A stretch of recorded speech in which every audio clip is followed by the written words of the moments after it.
From Washington, this is Daybreak Asia.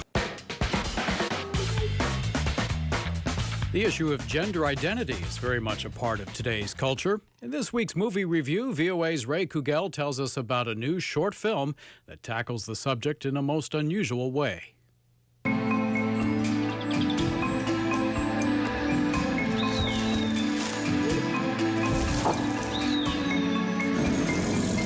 A group of guys sitting around watching boxing on television is kind of the quintessential macho thing to do.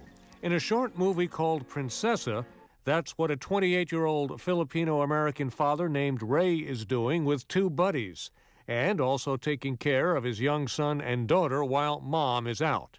An earthquake suddenly hits, plunging them all into darkness and making the children very scared. Ray tries to calm them down with a story based on a traditional dance in the Philippines called Singkil. It is a tale of a beautiful princess in a forest who is the envy of all around her, and a heroic warrior prince.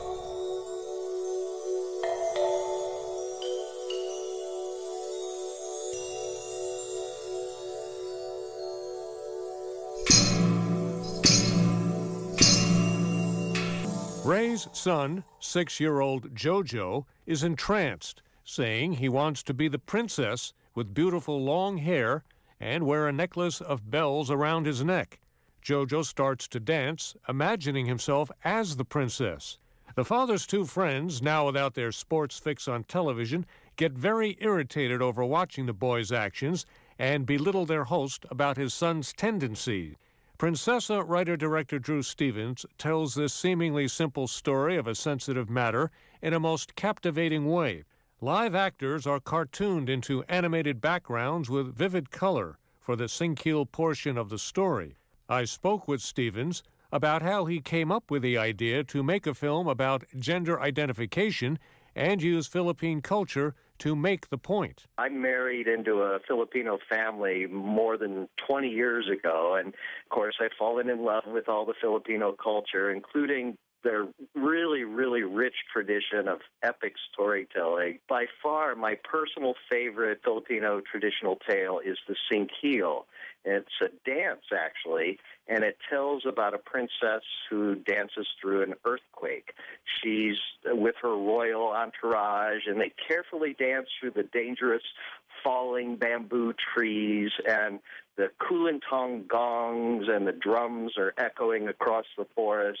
And so it's just really, really powerful. And I knew that someday I wanted to be able to share the Singkil in a film, but I just really needed kind of a modern-day story to pair with the traditional backdrop. What familiarity did the actors and actresses you used have about their traditional story and dance? I knew that I had some dancers who could play the princess and her entourage. But the actors all came from Bindle Stiff Studio, which is a Filipino performing arts group in San Francisco, and they had never danced.